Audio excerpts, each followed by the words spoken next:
नमस्कार, बहुत स्वागत आप सभी का और आपके साथ मैं हूं कीर्ति दीक्षित। तो चलिए बुलेटिन की शुरुआत करते हैं फटाफट अंदाज में। अमेरिका के राष्ट्रपति चुनाव में जो बाइडेन ने निवर्तमान राष्ट्रपति डोनाल्ड ट्रंप को हरा दिया है। अमेरिका के 46वें राष्ट्रपति बने जा रहे बाइडेन को 273 इलेक्टोरल वोट मिले। अमेरिका चुनाव में इस जीत के बाद राष्ट्रपति रामनाथ कोविंद और प्रधानमंत्री नरेंद्र मोदी ने जो बाइडेन और भारतीय मूल की कमला हैरिस को बधाई दी।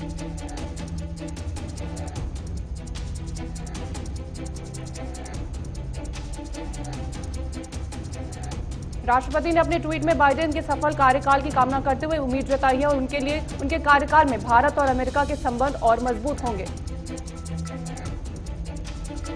पीएम मोदी ने भी जो बाइडेन और कमला हैरिस को बधाई दी। पीएम मोदी ने अपने ट्वीट में कहा कि हम भारत और अमेरिका के संबंधों को और अधिक ऊंचाई पर ले जाने के लिए मिलकर काम करेंगे।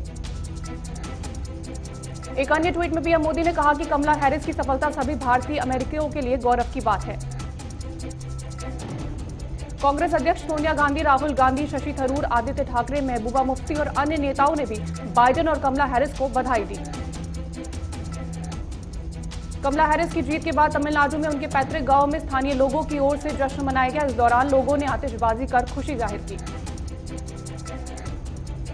अमेरिका की सड़कों पर बाइडेन की जीत का जश्न शुरू हो गया है। इस दौरान लोग अलग अलग शहरों में बाजे और नगाड़ों के साथ खुशी मनाते नजर आ रहे। बिहार विधानसभा चुनाव के तीसरे चरण में 57% से ज्यादा मतदान हुए, जहां 1204 उम्मीदवारों की किस्मत ईवीएम में कैद हो गई है, जिसके नतीजे 10 नवंबर को आएंगे। भाजपा के वरिष्ठ नेता लालकृष्ण आडवाणी आज 93 साल के हो गए हैं। उनका जन्म 8 नवंबर को कराची के एक सिंधी परिवार में हुआ था। पीएम मोदी आज सुबह गृह मंत्री अमित शाह और बीजेपी अध्यक्ष जेपी नड्डा के साथ लालकृष्ण आडवाणी को जन्मदिन की शुभकामनाएं देने उनके निवास पहुंचे। इस दौरान उन्होंने आडवाणी को फूलों का गुलदस्ता भेंट किया। प्रधानमंत्री नरेंद्र मोदी ने आज भावनगर के घोघा और सूरत के हजीरा के बीच रोपेक्स फेरी सेवाओं का लोकार्पण किया। घोघा और हजीरा के बीच सड़क मार्ग से दूरी 370 किलोमीटर है। फेरी सेवा के जरिए लोग समुद्र मार्ग का इस्तेमाल कर सकेंगे और दोनों स्थानों के बीच दूरी मात्र 60 किलोमीटर रह जाएगी। दिवाली से पहले 9 नवंबर यानी कल पीएम मोदी अपने संसदीय क्षेत्र वाराणसी को 33 परियोजनाओं की सौगात देने जा रहे हैं। पीएम मोदी ने वर्चुअल कार्यक्रम के जरिए स्मार्ट काशी की नींव रखेंगे।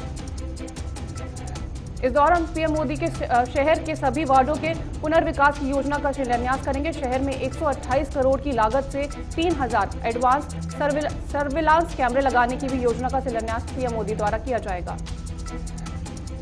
पीएम मोदी के इस कार्यक्रम के दौरान उत्तर प्रदेश के मुख्यमंत्री योगी आदित्यनाथ भी लखनऊ से वर्चुअल तौर पर जुड़ेंगे।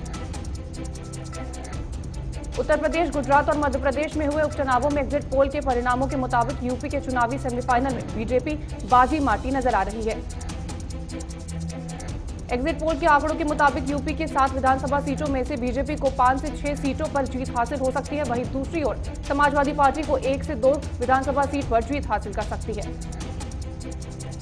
एग्जिट पोल के मुताबिक गुजरात की 8 सीटों पर हुए उपचुनाव में बीजेपी को 6 से 7 सीटें हासिल हो सकती हैं। वहीं कांग्रेस को 0 से लेकर के 1 सीट हासिल हो सकती है। मध्य प्रदेश में भारतीय जनता पार्टी को 16 से 18 सीट मिलने का अनुमान जताया जा रहा है, तो वहीं कांग्रेस को 10 से 12 सीटें मिलने का अनुमान है। पूर्व मुख्यमंत्री कमलनाथ ने एग्जिट पोल के अनुमान पर बयान जारी करते हुए कहा कि मुझे मध्य प्रदेश की जनता पर पूरा विश्वास है। 10 नवंबर को प्रदेश में कांग्रेस का परचम हाल ही में लहराएगा। इसके अलावा मध्य प्रदेश कांग्रेस ने भी ट्वीट कर लिखा है कि एग्जिट पोल बीजेपी को तिनके का सहारा है। कांग्रेस सभी 28 सीट जीतकर सरकार बना रही है। योगी सरकार ने पॉलिटेक्निक के छात्रों की भाषा पर पकड़ मजबूत कराने के लिए 10 जिलों के पॉलिटेक्निक कॉलेजों में लैंग्वेज लैब खोलने के लिए 175 लाख रुपए की मंजूरी दी। लैब का सर्वाधिक लाभ विद्यार्थियों को नौकरी में मिलेगा। लैब में छात्र अपनी भाषा पर पकड़ आसानी से मजबूत बना सकेंगे। जम्मू कश्मीर के कई राजनीतिक दलों के गुपकार गठबंधन के नेताओं ने ऐलान किया है कि गठबंधन एकजुट होकर जिला विकास परिषद के चुनाव में उतरेगा। जम्मू कश्मीर में डीडीसी के अलावा सरपंच और पंच के रिक्त पदों पर चुनाव 1 दिसंबर से 24 दिसंबर तक 8 चरणों में होंगे। मध्य प्रदेश के निवाड़ी में बीती 4 नवंबर को 200 फीट गहरे बोरवेल में गिरे 5 साल के मासूम को मैराथन रेस्क्यू ऑपरेशन के बाद भी बचाया नहीं जा सका। आज सुबह मासूम प्रहलाद का शव बोरवेल से निकाला गया। मासूम को बचाने के लिए स्थानीय प्रशासन से लेकर सेना और एनडीआरएफ ने 90 घंटों तक मैराथन रेस्क्यू ऑपरेशन चलाया, लेकिन नियति को कुछ और ही मंजूर था। मध्य प्रदेश के इंदौर में आज सुबह जिला प्रशासन ने बड़ी कार्रवाई करते हुए नामदेव दास त्यागी कंप्यूटर बाबा की ओर से किया गया अतिक्रमण हटा दिया। वही प्रिवेंटिव डिटेंशन के तहत कंप्यूटर बाबा को पुलिस ने हिरासत में ले लिया है और सेंट्रल जेल भेजे जाने की कार्रवाई की जा रही है।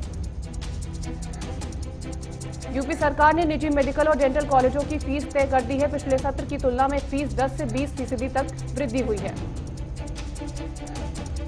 यूपी सरकार यूपी बोर्ड परीक्षा से पहले फरवरी 2021 में पंचायत चुनाव कराने की तैयारी में है। गौतम बुद्ध नगर, गोंडा, संभल व मुरादाबाद जिले में ग्राम पंचायतों के परिसीमन की प्रक्रिया कल से प्रारंभ हो जाएगी। चीन के साथ चल रहे विवाद को देखते हुए इस साल शीतकाल में पहली बार चीन सीमा पर समुद्र तल से 10,000 से 16,500 फुट तक की ऊंचाई पर आईटीबीपी के जवान मुस्तैद रहेंगे। ये जवान यहां से चीन की हर गतिविधि पर पैनी नजर बनाए रखेंगे। जवानों के लिए इन चौकियों पर हेलीकॉप्टर से गर्म कपड़े और रसद सामग्री पहुंचाई जा रही है। भारतीय अंतरिक्ष अनुसंधान संगठन इसरो ने इतिहास रचते हुए अपने प्रक्षेपण यान PSLV-C को 49 से 10 सैटेलाइट को सफलतापूर्वक लॉन्च कर दिया। राजधानी दिल्ली की एयर क्वालिटी इंडेक्स बढ़कर 440 तक पहुंच गई है, जबकि नोएडा, ग्रेटर नोएडा, गाजियाबाद, फरीदाबाद और गुरुग्राम में भी वायु गुणवत्ता गंभीर श्रेणी में दर्ज की गई। सीपीसीबी के आंकड़ों के अनुसार आज सुबह दिल्ली के आनंद विहार में AQI 431, जहांगीरपुरी में 465, पंजाबी बाग में 426 और रोहिणी में 424 रिकॉर्ड किया गया, जो कि गंभीर श्रेणी में आता है। प्रदूषण का स्तर बढ़ने से आसमान में सुबह शाम स्मॉग यानी धुंध की चादर छाने लगी है। ऐसे में पराली जलाने की घटनाओं में कमी नहीं आती है तो हालात बेहतर नहीं होने की उम्मीद जताई जा रही है। पिछले 24 घंटे में 45,674 नए मामले रिपोर्ट किए गए। वहीं पिछले 24 घंटे में 559 लोगों की रिपोर्ट आई है।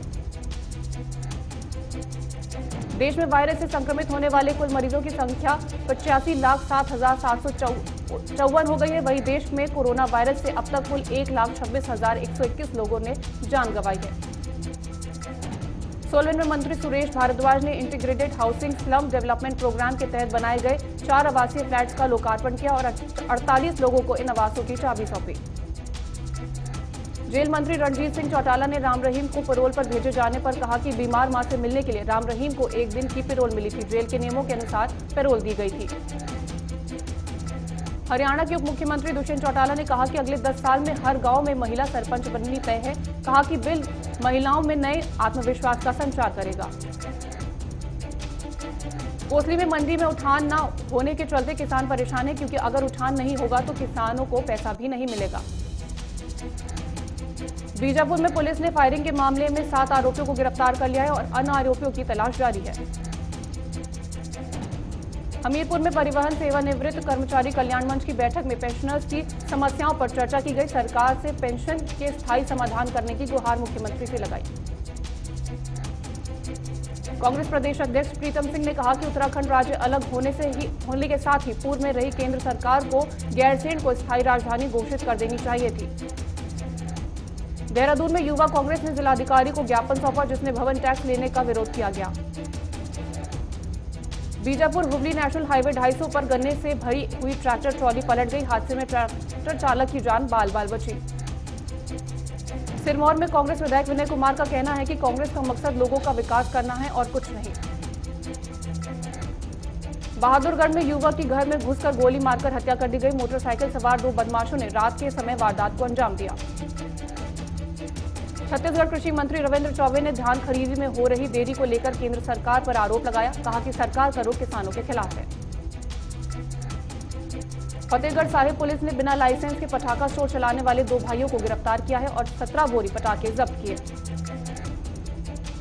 रायगढ़ निगम की महापौर में अंबिकापुर निगम के SLRM मॉडल का अवलोकन कर इस रायगढ़ में लागू करने की बात कही और अंबिकापुर निगम के वेस्ट प्रबंधन की सराहना भी की।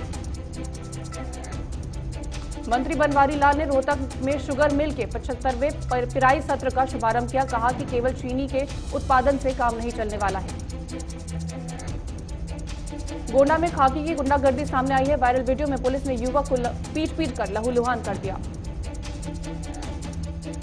सहारनपुर में आबकारी विभाग अवैध शराब कारोबार के खिलाफ लगातार कार्रवाई कर रहा है। 31 वाहन पकड़े गए तो वहीं 120 लोगों को जेल भेजा गया। हरियाणा बीजेपी प्रदेश अध्यक्ष ओपी धनखड़ ने कहा कि कांग्रेस प्रत्याशी के गलत नामांकन पर चुनाव आयोग कार्रवाई करेगा। प्रतापगढ़ में सीओ सिटी ने एटीएम चोरों के गिरोह का खुलासा किया है। एक युवती सहित 7 एटीएम चोरों को पुलिस ने गिरफ्तार किया और 18 एटीएम कार्ड जब्त किए। बदायूं के गांव में नाबालिग युवती अपनी मां के साथ खेत में काम कर वापस लौट रही थी, तभी बदमाश उसे गाड़ी में डालकर ले गए। शोर मचाने पर उसे बीच रास्ते में छोड़ दिया। जोधपुर पुलिस को अवैध हथियार के खिलाफ बड़ी कामयाबी मिली है। पुलिस ने 2 अवैध हथियारों के साथ 2 आरोपियों को गिरफ्तार किया है।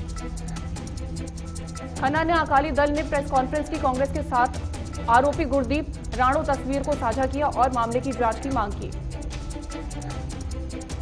अपर मुख्य सचिव गृह अवनीश अवस्थी ने कहा कि बाराबंकी के गांव में बनवाए गए दीयों की अयोध्या में मुख्यमंत्री प्रज्वलित करेंगे। झारखंड के दुमका बाजार में आपसी रंजिश के चलते सरेआम गोली मारकर महिला व्यवसायी की हत्या कर दी गई। खन्ना में फूड विभाग के अधिकारियों ने रेड कर यूपी बिहार के धान लाकर पंजाब की मीडिया से बेचे जाने वाले घोटाले का पर्दाफाश किया और 3,399 धान की बोरियां पकड़ी हैं। बरहरवा के पत्रकारों ने अर्नब गोस्वामी की रिहाई की मांग को लेकर कैंडल मार्च निकाला और महाराष्ट्र सरकार के खिलाफ जमकर नारेबाजी की। सोनभद्र के गांव में एक युवक ने 7 वर्षीय मासूम के साथ दुष्कर्म के बाद हत्या कर शव को नाले में फेंक दिया। फतेहपुर के हुसैनगंज में दबंग द्वारा सार्वजनिक स्थान पर प्रशासनिक अधिकारियों की गाली देने का वीडियो वायरल हुआ। चिकबल्लापुर में नरसंभा अध्यक्ष आनंद रेड्डी ने पहली बार अध्यक्ष पद ग्रहण किया, जिन्हें जैन समाज के लोगों ने सम्मानित किया। लखीमपुर खीरी में धान के क्रय केंद्रों का बुरा हाल है। आने वाले किसानों को 15-15 दिन तक रोका जा रहा है। किसानों ने मंडी में हड़ताल शुरू कर दी है। भारतीय रिजर्व बैंक ने आंकड़े जारी करते हुए बताया कि बैंकों के ऋण में 5.06% की बढ़ोतरी हुई है और बैंकों की जमा 142.92 करोड़ रुपए हो गई है। आज भी पेट्रोल डीजल के दाम में कोई फेरबदल नहीं। पेट्रोल की कीमत 81.60 रुपए रही लीटर और डीजल की कीमत 70.46 रुपए प्रति लीटर है। गोल्ड के दाम 51,864 रुपए प्रति 10 ग्राम हो गया है और सिल्वर का दाम 64,450 रुपए हो गया। देश में क्रिप्टो करेंसी की मांग बढ़ गई है। एक बिटकॉइन की कीमत 11 लाख रुपए के ऊपर पहुंच गई। व्हाट्सएप ने नई अपडेट का पेमेंट फीचर रोल आउट कर दिया है। अब व्हाट्सएप के जरिए आप पेमेंट और मैसेज भी कर पाएंगे। स्पाइस जेट को शेयर ट्रांसफर विवाद में 243 करोड़ रुपए नहीं जमा करना होगा। सुप्रीम कोर्ट ने हाई कोर्ट के आदेश पर रोक लगाई। मुकेश अंबानी और आईओसी के माधव वैद समेत दुनिया भर के दिग्गज 6th Abu Dhabi CEO round table में शामिल होंगे। पेट्रोकेमिकल सेक्टर में आर्थिक सुधार को लेकर चर्चा करेंगे। कमर्शियल कोल माइनिंग की नीलामी को अडानी एंटरप्राइजेज ने झारखंड का गोदालपारा कोयला खदान जीत लिया है। नीरा राडिया की नियति हेल्थ केयर समेत 2 कंपनियों पर केस दर्ज हो गया है। फर्जी खाते खोलकर 300 करोड़ रुपए का गबन किया। एसबीआई के चेयरमैन दिनेश कुमार खारा ने कहा कि अगले कारोबारी साल से अर्थव्यवस्था में तेजी आ सकती है। दुनिया में कोरोना संक्रमितों का आंकड़ा 4 करोड़ से ज्यादा हो गया है। 3,92,34,100 मरीज रिकवर हो चुके हैं और अब तक 1,55,00,000 से ज्यादा लोगों की मौत हो चुकी है। डेमोक्रेट पार्टी के उम्मीदवार जो बाइडेन अमेरिका के 46वें राष्ट्रपति बनेंगे। 77 साल के बाइडेन अमेरिका के राष्ट्रपति बनने वाले सबसे बुजुर्ग व्यक्ति हैं। जीत के बाद बाइडेन बोले, मैं ऐसा राष्ट्रपति बनने की प्रतिज्ञा लेता हूं जो समाज को जोड़ेगा। मैं लाल या नीले को नहीं, केवल संयुक्त राज्य को देखता हूं। डोनाल्ड ट्रंप हार मानने को राजी नहीं, कहा मुझे 7 करोड़ से ज्यादा वैध वोट मिले हैं। ये चुनाव मैंने जीता है। अमेरिकी राष्ट्रपति चुनाव में डेमोक्रेटिक पार्टी ने बड़ी जीत दर्ज की है। इसके साथ ही अमेरिका में उपराष्ट्रपति का चुनाव जीतने वाली कमला हैरिस पहली महिला बन गई हैं। जीत के बाद कमला हैरिस ने कहा कि इस कार्यालय में पहली महिला मैं जरूर हूं, लेकिन आखिरी नहीं होंगी। चीन अब वुहान की नेगेटिव छवि को बदलने में लग गया है। इसके लिए वहां की सरकार टीवी, अखबार और इंटरनेट की मदद ले रही है। यूएई ने देश के मुस्लिम पर्सनल लॉ में सुधार के लिए बड़ा बदलाव किया है। अब देश में अविवाहित जोड़ों को साथ रहने की आजादी होगी। ब्रिटिश पीएम बोरिस जॉनसन ने कहा कि जैसे भगवान राम ने रावण को हराया, हम दिवाली कोरोना को हराएंगे। पाकिस्तान कोर्ट ने मंत्री को फटकार लगाई, 3 दिन में गिलगित बल्तिस्तान खाली करने को कहा। सुशांत सिंह राजपूत की मौत से जुड़े ड्रग मामले में अर्जुन रामपाल की प्रेमिका के भाई को एनसीबी ने एक बार फिर ड्रग पेडलर्स के साथ संबंध रखने के लिए हिरासत में ले लिया है। इस बार बिग बी के घर में कोई पार्टी नहीं होगी। अभिषेक बच्चन ने पुष्टि करते हुए कहा कि इस साल हमने एक फैमिली मेंबर खो दिया। अर्नब की गिरफ्तारी पर कंगना ने महाराष्ट्र सरकार पर निशाना साधा, बोली ये लड़ाई सिर्फ अर्नब या मेरी नहीं, ये लड़ाई भारतवर्ष की है। इश्कबाज एक्टर नकुल मेहता ने अपने फैंस को गुड न्यूज दी। नकुल ने हाल ही में सोशल मीडिया के जरिए अपनी पहली बार पिता बनने की अनाउंसमेंट की। मेजर साहब के बाद अमिताभ बच्चन को फिर से अजय देवगन डायरेक्ट करेंगे। दिसंबर से हैदराबाद में माई डे की शूटिंग शुरू होगी। अब अबू धाबी में दिल्ली कैपिटल और सनराइजर्स हैदराबाद के बीच मैच खेला जाएगा। इस मैच की विजेता 10 नवंबर को मुंबई इंडियंस के साथ दुबई में खिताबी मुकाबला खेलेगी। आईपीएल से रॉयल चैलेंजर्स बैंगलोर के बाहर होने के बाद विराट कोहली टीम इंडिया के बायो बबल में शिफ्ट हो गए हैं। 102 दिन में ऑस्ट्रेलिया दौरे के लिए प्रैक्टिस कोहली शुरू कर देंगे। पूर्व क्रिकेटर गौतम गंभीर ने कहा कि रॉयल चैलेंजर्स बेंगलुरु को नए कप्तान की जरूरत है। विराट कोहली को हार की जिम्मेदारी लेनी चाहिए। सचिन तेंदुलकर ने आईपीएल में मैच में चेंज करने वाली टीमों को जीत का राज बताते हुए ड्यू फैक्टर की वजह से बॉल को ग्रिप करने में दिक्कत होती है और बैट्समैन को फायदा होता है। वुमेन्स टी20 चैलेंज में महिलाओं के आईपीएल के तीसरे सीजन के मैच में हरमनप्रीत कौर और मांधना को टीम के बीच खिताबी मुकाबला करना होगा। वक्त हो चला एक ब्रेक का, फौरन लौटेंगे।